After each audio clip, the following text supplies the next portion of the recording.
Staying with the Plateau massacre, a social, religious and cultural organization, Northern Christian Youth Professionals, is calling President Bola Tinubu to fulfill his campaign promise of rehabilitating the forest rangers and forest guards to ensure that ungoverned spaces are under control. In a statement, the group's chairman, Nothing-Abrak, said the initiative is a critical step towards bolstering the efforts of the military, police and other security agencies in safeguarding lives and properties. The group said it has long advocated for the recruitment of individuals, particularly youth, residing in communities at the fringes of forest that have become hotbeds for terrorist activities. Tinubu had in his Renewed Hope manifesto promised to prevent violent groups from using forest and other public lands as hideouts and revitalize the ranger or forest guard force. I'm joined by the man in that particular statement, who is the chairman of the Northern Christian Youth Professionals, Nothing-Abrak. And also with me is Arise correspondent Friday Oloko, who's had extensive experience reporting on the violence in the state. Gentlemen, good to see you. It's a difficult thing to have this conversation, but again, it's a conversation that we must keep on the front burner to see how best we can get it off the plate. Let's start with you, Abrak. First, give us a sense of the situation at this moment. The Vice President and the NSA have both visited. How are the people, especially the injured and the bereaved, feeling or faring at the moment? It is sad. People are grieving. People are in pains, and we, even as we appreciate, the concern showed by the Vice President and his entourage, to come and visit people in the hospitals and condone with them. It does not really change anything. Sorry to say that, because these attacks have gone on Suleiman for quite some time. Barikin Ladi, which is part of the local government that was attacked, has been attacked consecutively during the Yuletide period, precisely the Christmas, right?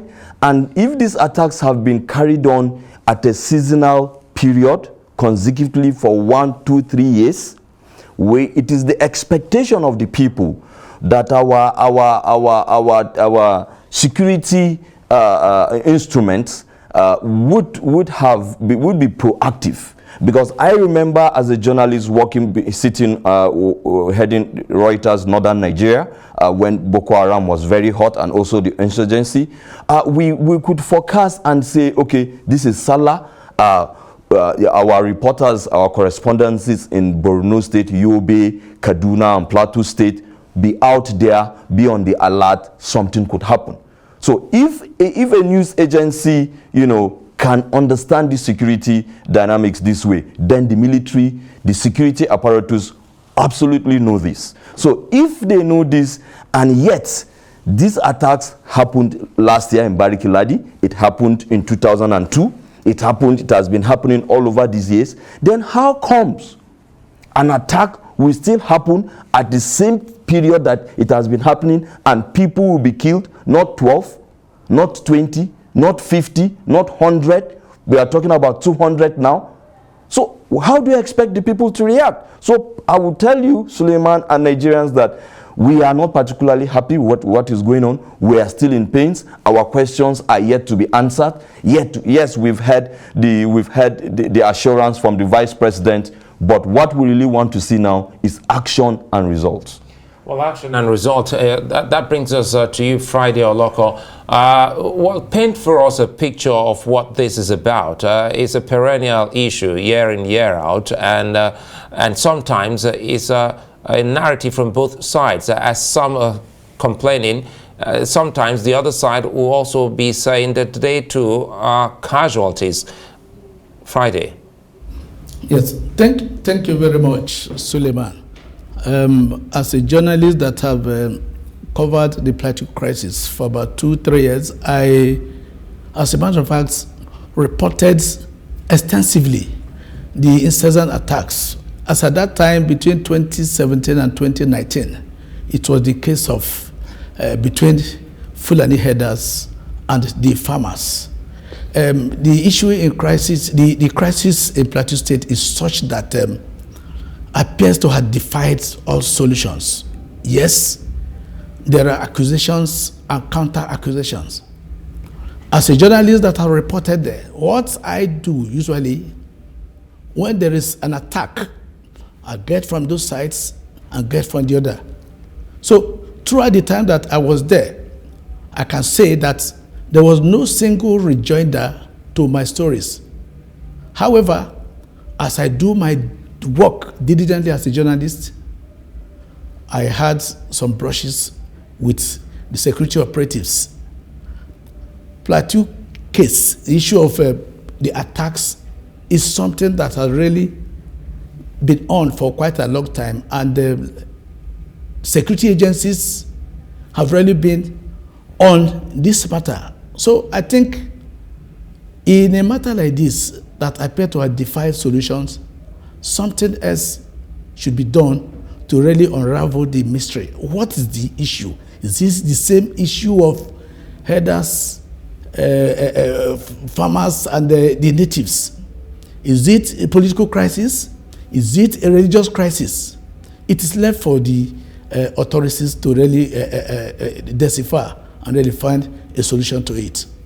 Right, while the authorities is working at that, Abrak, you've also called for the president to go back to his promise in that Renewed Hope document, where he spoke about bringing forest rangers. How effective will this be to bring in about some kind of calm to those communities? We believe that it's going to be very effective, and we took our cue, from Borno State.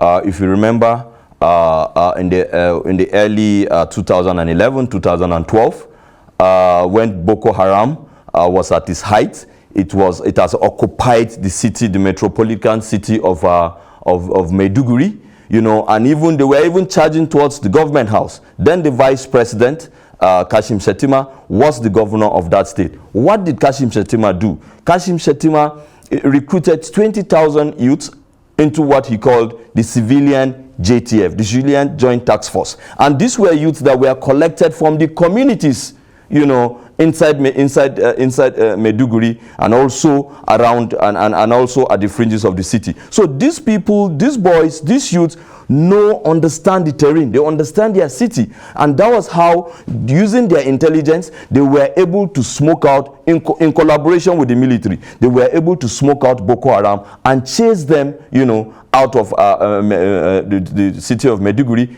to Sambisa Forest. Boko Haram is in Sambisa Forest not by choice. They are there because they were forced and chased out by the activities of the civilian JTF. So we believe that if Bola Ahmed Tinubu fulfills his campaign promise of rehabilitating the forest guard, and putting them to guard the forest, these youths who live, let's take Barikin Ladi for instance now. I have been there. The youths of Barikin Ladi understand the terrain, understand the forest more than these herders. Because some of these headers, I know as a journalist that has covered insecurity for more than a decade now, running to 16 years, that most of these people are visitors, right? So and they have hijacked our forests all over the country. Are you talking about the separatist movement in the southeast? Are you talking about Boko Haram in the northeast? Are you talking about the bandits in the northwest? Or these ones in the middle belt? They are all hijacking our forests, and one of the issues that our military has had is that some of the soldiers do not have a better understanding or better knowledge of the terrain as much as the insurgents who are living there. But these insurgents do not know the forest as much as these youths. So if, for instance, the Barikin Ladi youths were recruited into the civilian JTF, I assure you, Suleiman, they would be proactive. Even before the attackers will arrive their communities, they would have gone after them. Certainly, this. Let's see if we can wrap up on this. Sorry to cut you there, Abrak, because it looks like it reminds us of the man the country is celebrating today, Akeredolu, when he put together Amotekun. Friday, what do you think the president should know at this point in time, coming from experience you've gathered on the field reporting the crisis? Well, thank you very much. One of the issues that have really dominated discourse in recent times is the demand for state police or community police. From what I have experienced, if the government really means business to really tame the tide of insecurity, especially in the rural areas, using local vigilantes or local police, we go a long way because they understand the terrain. If you go to Plateau State, for instance, you see the hills, the mountains, some of the younger generation of guys around there.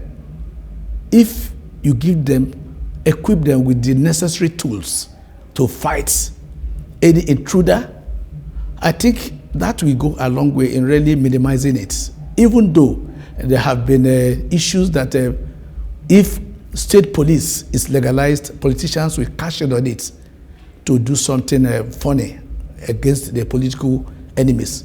But there should be a caveat. There should be rules to guide them. So state or community policing, we go a long way. And this is one of the recommendations of the 2014 National Confab. State police. A lot of people, the intelligentsia, the bureaucrats have really drummed support for it. And if government really means business, it will go a long way in making sure that insecurity in the rural areas, in the villages, will become a thing of the past. Leave it tonight. Friday, Oloko and Isaac Abrak, many thanks for giving your insights on this imbroglio. We do hope that we'll stay on this, and we do hope that the government will quickly swing into action.